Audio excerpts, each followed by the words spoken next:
Morning friends. Good morning sir. और क्या हाल चाल है आपके? सर बढ़िया। सब ठीक ठाक है? जी सर।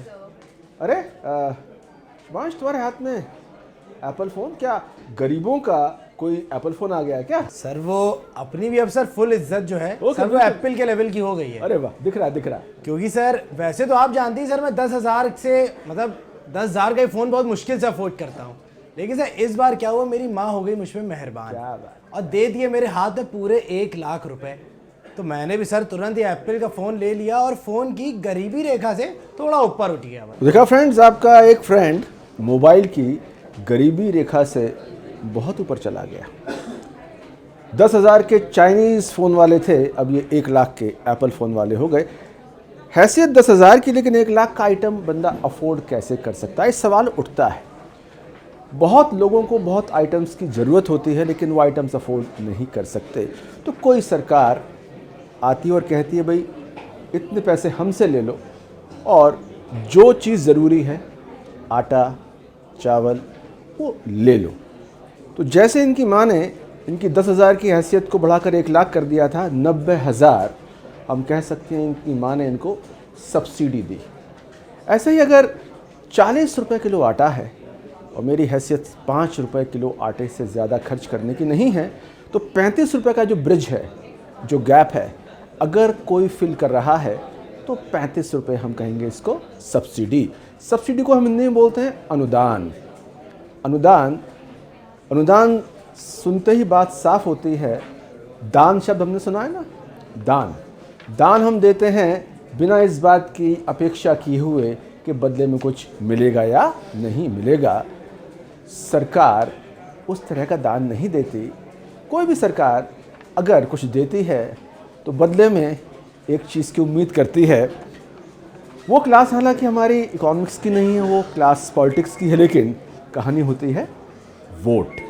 तो सब्सिडी का ताल्लुक बहुत बड़ी मात्रा में वोट से होता है। अब इनकी प्यारी माँ ने इन्हें 90,000 दिए। मैंने पिछली क्लास में बताया था आपको कि इस दुनिया में मुफ्त में कुछ नहीं मिलता सिवाय माँ के प्यार के। पिताजी भी आपकी उम्र के 25 साल बाद पूछते हैं कि बेटा चल क्या रहा है, फीस पे फीस लिए जा रहे हो, बदले में कुछ कर रहे हो या नहीं कर रहे हो। माँ पूरी ज़िंदगी प्यार मुफ्त में लुटाती है। तो दान हो या अनुदान हो, एलिमेंट ये है कि भाई इसको हम इस तरह से देखें, इसको इस चीज़ की ज़रूरत है तो सरकार अपनी तरफ से अब कहाँ देती है सरकार? सरकार खाद बहुत महंगी है, उसे सस्ता करने के लिए देती है। अनाज बहुत महंगा है, उसे सस्ता करने के लिए देती है। तो कुल मिलाकर हम ये कह सकते हैं कि एक तरह से जो चीज़ें मैं अफोर्ड नहीं कर सकता या कोई और अफोर्ड नहीं कर सकता, सरकार वो भी उनके अफोर्डेबिलिटी के दायरे में ले आए, तो इसे आप कह सकते हैं सब्सिडी। इसकी हिंदी बहुत सुंदर है, एक झटके में बात समझ में आ जाती है, अनुदान। इनकी बुरा ना माने, शुभांश जी की औकात 10,000 की थी और हैसियत इनकी 1,00,000 की हो गई है। वो 90,000 सब्सिडी जो इनकी माँ ने दी। सर आपने ये तो समझा दिया कि ये अनुदान है, बट ये अनुदान का पैसा सरकार के पास आता कहाँ से है? दीक्षा, बहुत सही सवाल पूछा। इकोनॉमिक्स में 2 सवाल सबसे महत्वपूर्ण मुश्किल हैं। बजट में 2 सवाल सबसे महत्वपूर्ण मुश्किल है कि पैसा आए कहाँ से और पैसा जाए कहाँ से। पैसा जाए कहाँ से, इस सवाल का तो बहुत आसान जवाब है। 2,00,000 का एप्पल फ़ोन खरीद लो, 20,00,000 की कार खरीद लो। खर्च करना बहुत आसान काम है, मुश्किल है कि पैसा आए कहाँ से। सरकार आखिर में टैक्स पेयर की जेब से लाती है। आप तरह तरह के टैक्स पे करते हैं, सरकार पैसा वहाँ से लाती है, लेकिन खर्च वहाँ करती है जहाँ सरकार की मर्जी होती है। तो जो सब्सिडी है, दान या अनुदान, सरकार आपके और मेरे पैसे से देती है। मूल बात यह है कि सरकार पैसा सब जगह से वसूलती है, देती वहाँ है जहाँ सरकार को लगता है दिया जाना चाहिए। दान का हकदार हर कोई नहीं होता ना, दान की कुछ महिमा बताई गई, दान किनको मिलना चाहिए। इकोनॉमिक्स में, बजट में दान उनको मिलना चाहिए जो वाकई उसके पात्र हैं, यानी कि 10,000 का मोबाइल इनके पास था, 1 लाख का मोबाइल चाहते थे। तो माँ को लगा कि मेरा गरीब बच्चा 90,000 दे दिए। सरकार को कई बार लगता है कि ये गरीब सेक्शन है, इसको ये मदद मिलनी चाहिए। तो सरकार कई तरह की सब्सिडी देती है, उसमें सबसे ज़रूरी सब्सिडी 2 तरह की होती है, एक खाद्य सब्सिडी और एक खाद्य सब्सिडी। 2022-23 में जो बड़े दस्तावेज पेश किए गए थे उसमें अनुमान लगाया गया था कि खाद्य फर्टिलाइज़र सब्सिडी पे करीब 1 लाख करोड़ रुपए का खर्च होगा, करीब 1 लाख करोड़ का खर्च होगा। मगर साल बीतते बीतते पता लग रहा है कि नहीं, इस पे 2.5 लाख करोड़ रुपए का खर्च हो सकता है। यानी कि जितना सरकार दान या अनुदान देना चाह रही थी उसका 2.5 गुना ज़्यादा उसको देना पड़ सकता है। यानी कि देखा होगा आपने ना कि खैरात का माल बटोरने बहुत लोग आ जाते हैं, है ना। तो दान अगर सरकार देना शुरू करे, अनुदान अगर देना शुरू करे तो लाइन कई बार बहुत लंबी भी हो जाती है। सरकार ने सोचा कि 1 लाख करोड़ देके काम चल जाएगा, अब पता लग रहा है कि उतने में काम नहीं चलेगा। तो 1 लाख करोड़ का 2.5 लाख करोड़ खाद की सब्सिडी में जाने का अनुमान है। क्या सर अनुमान से 2 गुना ज़्यादा सब्सिडी खाद पर दिए जाने का अनुमान है? क्या सरकार के एस्टिमेट्स इतने गलत हो जाते हैं? ब्रिटिश सरकार है, अनुमान गलत क्या, वो सब कुछ गलत करके भी सरकार बनी रह सकती है और बाइज्जत सरकार बनी रह सकती है। अब तुम सोचो, तुमने बनाए अनुमान कि मेरी बर्थडे पे एस्टिमेटेड 4 फ्रेंड्स आएंगे, खर्चा होगा 20,000 और फ्रेंड्स आ गए 10, खर्चा होगा 1 लाख।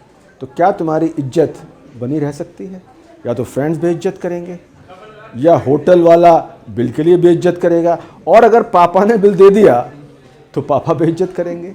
यानी कि अनुमान गलत करना सरकार अफोर्ड कर सकती है, आम आदमी अफोर्ड नहीं कर सकता, वो चाहे सब्सिडी का हो, वो चाहे इनकम का हो। सर मेरा एक सवाल है, क्या हम सब्सिडी स्टार्ट करने के बाद उसे बंद भी कर सकते हैं? भाई बहुत इंटरेस्टिंग सवाल है आपका। आप कॉलेज की कैंटीन में बहुत मुफ्त का माल उड़ाते हैं, 1 रुपए की चाय और 2 रुपए के समोसे। ज़रा सोचिए, 1 रुपए की चाय और 2 रुपए का समोसा कैसे मिल जाता है? कॉलेज इस पे अनुदान और सब्सिडी देता है, ठीक है। आप सब लोग बहुत अमीर परिवारों के बच्चे हो सकते हैं, 1 लाख का मोबाइल तुम्हारे भाई के पास है, लेकिन कॉलेज ये कह दे समोसा 10 रुपए का और चाय 20 रुपए की, कोई सब्सिडी नहीं, आपका रिएक्शन क्या होगा? नहीं, सस्ता मिलना चाहिए। यानी एक बार अगर सस्ते की आदत पड़ जाए तो बिना ये देखे कि हम अफोर्ड कर सकते हैं या नहीं, सस्ता ही मिलना चाहिए। तो सब्सिडी शुरू करना बड़ा आसान है, देना बहुत आसान है, लेना बहुत मुश्किल है। एक बच्चे को आप रोज़ चॉकलेट दे रहे हैं, उसे वो अपना हक मानने लगता है, और आप चॉकलेट देना बंद कर दीजिए, वो आपसे नाराज़ हो जाएगा। दूसरी बात साइकोलॉजी, तीसरी बात समझिए कि आप एक रोड पे जाते हैं, एक वहाँ बूढ़ी भिखारन बैठती है, आप रोज़ वहाँ उसे 10 रुपये देते हैं, बाई चांस एक दिन आप पॉकेट में 10 रुपये का नोट रखना भूल गए, आप चेक कर लीजिएगा, वो आपको इतना घूर के देखेगी उस दिन जैसे आपने कर्ज खाया है उसका। ये बात ह्यूमन साइकोलॉजी की, एक बार जो मुझे मिल गया वो मेरा है, वो मुझसे जाएगा तो मार मचाऊंगा। और एग्जाम्पल समझिए, दिल्ली में हर कोठी वाले की इच्छा होती है कि घर के सामने का 50 मीटर का एरिया वो घेर कर रखे, हर कोठी वाले की इच्छा होती है घेर कर रखे, और नॉर्मली घेर भी लेता है। कभी कॉरपोरेशन ने मार मचा दी तो उसका हक है वो, जो उसे वैसे प्राप्त था। तो 2 चीज़ होती है, हक कब बनता है? जब मैंने काम किया उसके लिए। कोई आपको दान दे रहा है, अनुदान दे रहा है, वो भी विड्रॉ जब होता है तो मारधाड़ मचती है। वापस आते हैं इनके एग्जाम्पल पे, भगवान ना करे इनका मोबाइल फ़ोन दोबारा खो जाए, फिर माँ के पास जाएं कि माँ दोबारा प्यार दिखाओ, विच मीन्स योर प्यार इज इक्वल टू 90,000 रुपीज़। माँ क्या कहेगी इनको, बहुत इज्जत से कहेगी चल फूट ले। तब माँ से नाराज़ हो जाएंगे यार कि पहली बार दे दिया था अब नहीं दिया। ये तो बात माँ और बेटे की हो गई, भिखारी और मेरे बीच की हो गई। अब आप सोचिए, सरकार दे रही है, दिए जा रही है। जैसा मैंने आपसे कहा कि इस दुनिया में मुफ्त का सिर्फ माँ का प्यार, या इनके केस में 90,000 का मोबाइल मिलता है। सरकारों को उम्मीद होती है कि भाई हमने आपको सब्सिडी दी, आप हमको वोट दे देना। अब आपने जिनको सब्सिडी दी उनसे वापस ले ली तो क्या आपको वोट देंगे? हर सरकार के मन में डर होता है। नेता किसी और चीज़ से नहीं डरता, वो डरता है कि वोट कहीं चला ना जाए। इसलिए तर्क के स्तर पर यह मानना बड़ा आसान है कि भाई अब आप 1 लाख का मोबाइल अफोर्ड कर सकते हो तो भाई 20 रुपये की चाय क्यों नहीं अफोर्ड कर सकते? इकोनॉमिक्स परफेक्ट है, मगर भाई पॉलिटिक्स परफेक्ट नहीं है।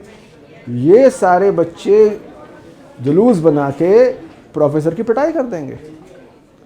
या आज मैं उस भिखारिन को रुपए देना भूल गया, कल उसने घूर के देखा, परसों बद्दुआ भी दे सकती है। इसका कोई ताल्लुक लॉजिक से नहीं है, इसका ताल्लुक ह्यूमन साइकोलॉजी से है कि जो माल एक बार मिल गया वो वापस नहीं जाना चाहिए। इसलिए इकोनॉमिक्स ऑफ सब्सिडी कहती है कि सब्सिडी नहीं मिलनी चाहिए भाई, कोई लॉजिक नहीं है इसका। जो 50,000 पर मंथ कमा रहा है, 15,000, 20,000, 50,000, जो बाकी चीज़ें अफोर्ड कर सकता है। इस देश में 130 करोड़ मोबाइल हैंडसेट्स हैं, यानी 130 करोड़ मोबाइल हैंडसेट है तो 130 करोड़ के पास मोबाइल तो है ना। तो इनसे आप कहें कि जब मोबाइल अफोर्ड कर सकते हो भाई तो आटा भी अफोर्ड कर लो। मोबाइल तो मुझे एप्पल चाहिए तो आटा मुझे सब्सिडी वाला चाहिए। तो ये इकोनॉमिक्स ऑफ पॉलिटिक्स की जंग है, जिसका निष्कर्ष ये है कि सब्सिडी शुरू करना बहुत आसान है और बंद करना बहुत बहुत मुश्किल है।